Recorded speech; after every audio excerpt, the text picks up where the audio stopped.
Bailiff. All rise for the Honorable Judge Judith Scheindlin. Judge Judy. Thank you. Be seated. Mr. Peterson, you're suing Mr. Chun for $5,000 for damage to your vehicle.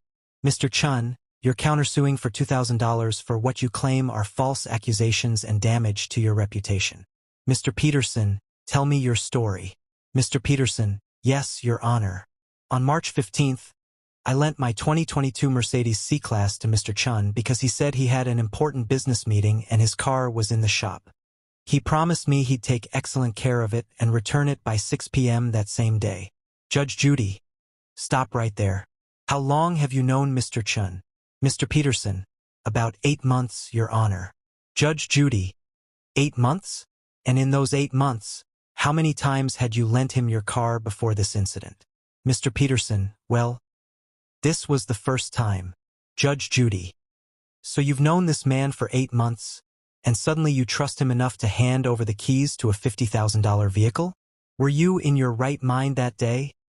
Mr. Peterson. Your Honor, he's my business partner. We started a consulting firm together. I thought I could trust him. Judge Judy. Business partner. Oh, now we're getting somewhere. So this isn't just a friendship. There's money involved. How much money have you two made together in this business? Mr. Peterson. Well, we're still in the startup phase. Judge Judy. That means 0. How much have you personally invested in this business? Mr. Peterson. About $15,000. Judge Judy. And Mr. Chun? Mr. Peterson. He said he invested $15,000 too. But I'm starting to have doubts about that. Judge Judy. Starting to have doubts? You gave a man you're starting to have doubts about the keys to your Mercedes? Sir. Continue with your story, but I'm already getting a headache. Mr. Peterson. So he was supposed to return it by 6 p.m. 6 o'clock came and went, no car, no phone call. I called him 15 times. Nothing. Finally, at 11:30 p.m., he shows up with my car, and there's a huge dent on the driver's side door. The bumper is scratched, and there's a crack in the headlight. Judge Judy. Did he explain what happened? Mr. Peterson. He said someone hit him in a parking lot and drove off.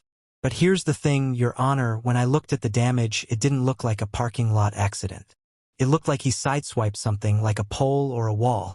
Judge Judy. Did you file a police report? Mr. Peterson. I wanted to, but he begged me not to. He said it would affect our business, that clients would lose trust in us if they knew about this. Judge Judy. So let me understand this correctly. Your business partner, and I use that term loosely, destroys your car, comes back 5.5 hours late, gives you a story that doesn't add up, and then convinces you not to file a police report? And you listen to him? Mr. Peterson. I know it sounds bad when you put it that way. Judge Judy. It sounds bad because it is bad. Do you have the repair estimate? Mr. Peterson. Yes, Your Honor. 3 different body shops gave me estimates ranging from $4,200 to $5,800. I'm only suing for $5,000. Judge Judy. How generous of you. Mr. Chun, I'm dying to hear your version of this fairy tale. And remember, I've been doing this for over 25 years, so don't insult my intelligence. Mr. Chun. Your Honor, with all due respect, Mr. Peterson is not telling you the whole truth. Judge Judy. Oh, this should be good. Go ahead. Mr. Chun.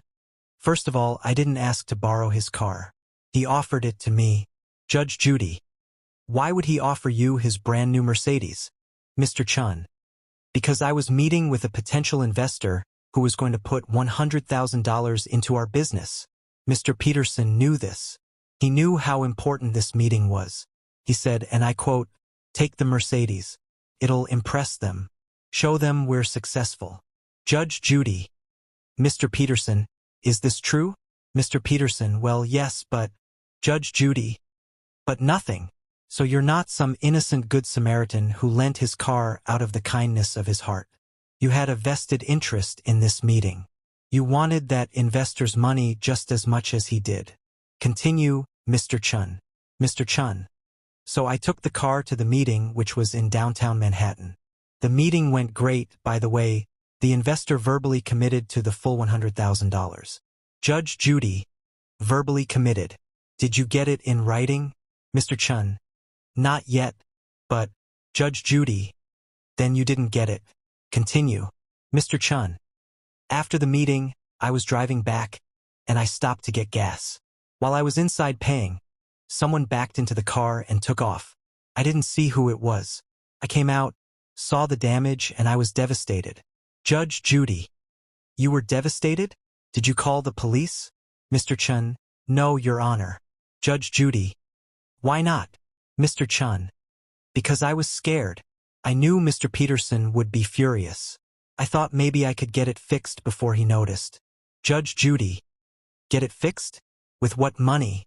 Didn't you just tell me you're in a startup phase? Meaning you're broke? Mr. Chun. I thought maybe I could work out a payment plan with a body shop. Judge Judy. A payment plan? For someone else's car that you damaged. Do you hear how ridiculous this sounds? And why did you come back 5.5 hours late? Mr. Chun. I was driving around, trying to figure out what to do. I was panicking. Judge Judy. You were driving around in a damaged vehicle that wasn't yours instead of facing the music like an adult. And during those 5.5 hours, Mr. Peterson called you 15 times? And you didn't answer once? Mr. Chun, my phone died. Judge Judy. Your phone died. How convenient. In your answer to this lawsuit, did you mention that your phone died? Mr. Chun. I don't remember what I wrote. Judge Judy. You don't remember? Bailiff, hand me the defendant's answer. Let me read what you swore to under oath. I tried to call Mr. Peterson several times to explain the situation, but he didn't answer. So which is it? Did your phone die? Or did you try to call him several times? Mr. Chun. Maybe I got confused about the timeline. Judge Judy. Confused about the timeline? Let me tell you something, Mr. Chun. When you tell the truth, you don't get confused about the timeline. The truth is the truth, whether you tell it today, tomorrow, or 6 months from now. Lies require a good memory. Do you know why? Because you have to remember which lie you told to which person and when. The truth is just the truth. Mr. Chun. Your Honor. I'm telling you the truth now. Someone hit that car in a parking lot. Judge Judy. Really? Then explain to me why the damage pattern shows a scraping motion consistent with sideswiping a stationary object, not the impact pattern of another vehicle backing into you. I may not be a body shop expert, but I can read an expert's report. Mr. Peterson. Did you get an expert opinion? Mr. Peterson. Yes, Your Honor. The body shop foreman wrote a statement saying the damage is consistent with the driver scraping against a concrete pillar or wall, not another vehicle. Judge Judy. Mr. Chun, do you want to revise your story? Mr. Chun. Okay, fine. I scraped against a pillar in the parking garage. I was trying to park, and I misjudged the distance. But it was an accident. I didn't do it on purpose. Judge Judy. Nobody said you did it on purpose, but you lied about it. You lied to your business partner, and you lied in your court documents. That's the problem. Now let's talk about your counterclaim. You're suing Mr. Peterson for $2,000 for damage to your reputation? Mr. Chun. Yes, Your Honor. After this incident, Mr. Peterson went to all our potential clients and told them I was irresponsible and couldn't be trusted. We lost 3 contracts because of his accusations. Judge Judy. Mr. Peterson. Did you contact your mutual clients? Mr. Peterson. I had to, Your Honor. If he's irresponsible with my car, how can I trust him with clients' sensitive information? We're a consulting firm. Trust is everything. Judge Judy. Did you tell these clients exactly what happened? Or did you embellish? Mr. Peterson. I told them exactly what happened. I said he borrowed my car, damaged it, lied about how it happened, and came back 5 hours late without calling. Judge Judy. That's not defamation, Mr. Chun. That's the truth. You can't sue someone for telling the truth about you. If the truth damages your reputation, that's your fault, not his.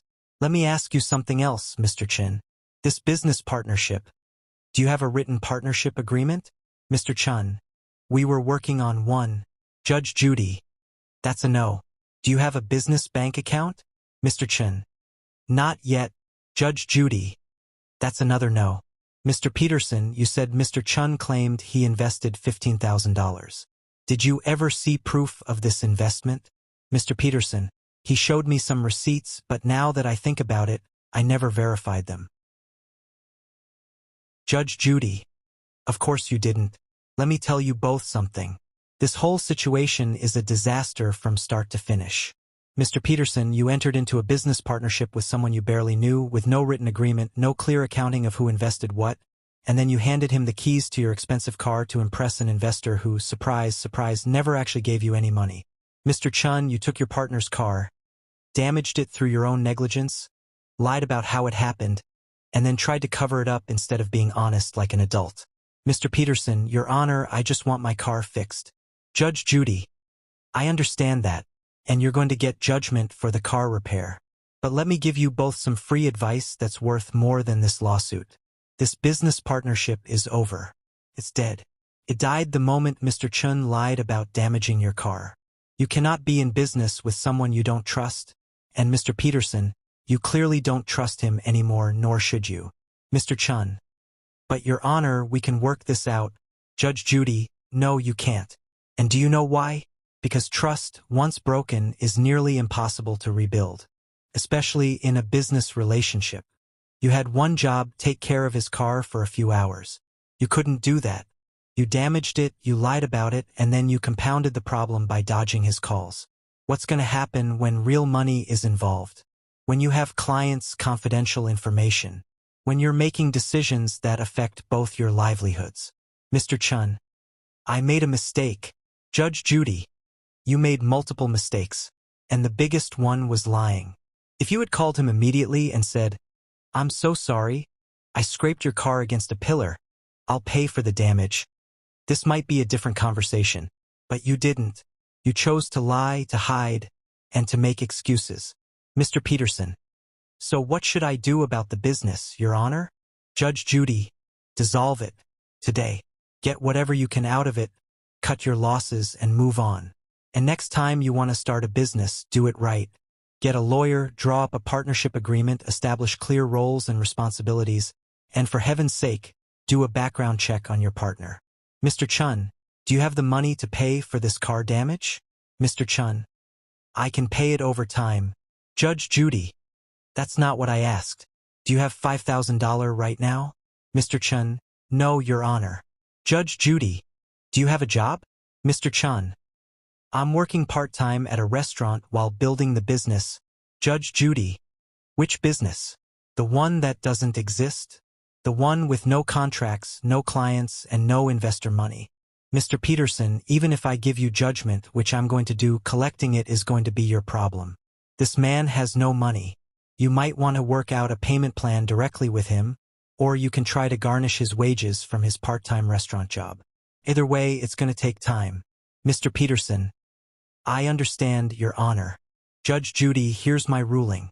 Mr. Peterson, judgment in your favor for $5,000 for the damage to your vehicle. Mr. Chun, your counterclaim is dismissed. You cannot sue someone for accurately reporting your misconduct to mutual business associates. That's not defamation, that's accountability. Furthermore, I'm going to say something to both of you, and I want you to listen carefully. You're both young men with your whole lives ahead of you. This experience, as painful as it is, can teach you valuable lessons. Mr. Peterson, the lesson for you is this: trust but verify. Don't go into business with someone just because they talk a good game. Check their references, verify their investments, get everything in writing, and for goodness sake, don't lend expensive items to people you've known for less than a year. Mr. Chun, your lesson is even more important. Integrity is everything. You can be the smartest, most talented person in the world, but if people can't trust you, you'll never succeed. And trust isn't built on big gestures, it's built on the small things. Returning a car on time. Admitting when you make a mistake. Being honest even when it's uncomfortable. Those are the things that matter. You failed every single one of those tests in this situation. Mr. Chun, I know, Your Honor. I'm sorry. Judge Judy.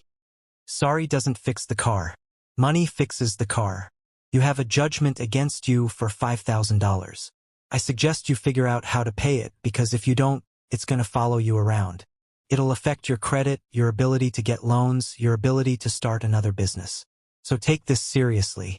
Get a full-time job if you need to, work extra shifts, do whatever it takes to make this right.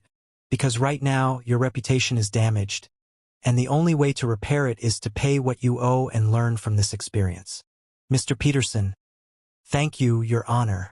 Judge Judy. Mr. Peterson, you're welcome, but don't thank me too quickly. You have a judgment, but collecting it is going to be challenging. My advice to you is to accept a reasonable payment plan if Mr. Chun offers one. $50 a week, $100 a month, whatever he can realistically afford. Yes, it'll take time, but it's better than spending years trying to collect through wage garnishment. And in the meantime, dissolve that business partnership officially. Go to a lawyer, draw up dissolution papers, and make sure you're not legally tied to this person anymore. Because if he goes out and creates debts in the business name, you could be held liable for half of them. Mr. Peterson, I'll do that right away, Your Honor. Judge Judy, good. And one more thing, both of you. Life is going to present you with many opportunities to do the right thing or the easy thing. The right thing is usually harder, more uncomfortable, and more expensive in the short term. But it always pays off in the long term. The easy thing, lying, hiding, making excuses, might feel better in the moment, but it creates problems that compound over time. Mr. Chun, you chose the easy thing when you lied about the car damage. And now look where you are, in court with a judgment against you and a ruined business relationship. Mr. Peterson, you chose the easy thing when you went into business without proper documentation. And now you're learning that lesson the hard way too. Both of you do better. Be better. We're done here. Bailiff. All rise. As they left the courtroom, neither man spoke to the other. Mr. Peterson headed straight to his lawyer's office to begin dissolution proceedings. Mr. Chun went home and started looking for a second job. The judgment would take him nearly 2 years to pay off, working double shifts at 2 different restaurants. The business they'd started together closed within 3 months. The investor never came through with the promised funding. 5 years later, Mr. Peterson would successfully launch a different consulting firm, this time with a detailed partnership agreement, regular audits, and a partner he'd known for over a decade. He never lent his car to a business associate again. Mr. Chun eventually paid off the judgment in full and learned a valuable lesson about integrity. He went back to school, got his MBA, and built a solid reputation in his field through years of honest, reliable work. He never forgot Judge Judy's words. Integrity is everything. Trust isn't built on big gestures. It's built on the small things. And both men, whenever they faced a difficult decision, would remember that day in court and the lesson they learned. When you tell the truth, you don't need a good memory. The truth is just the truth, no matter when you tell it. The end. Don't forget, like and subscribe.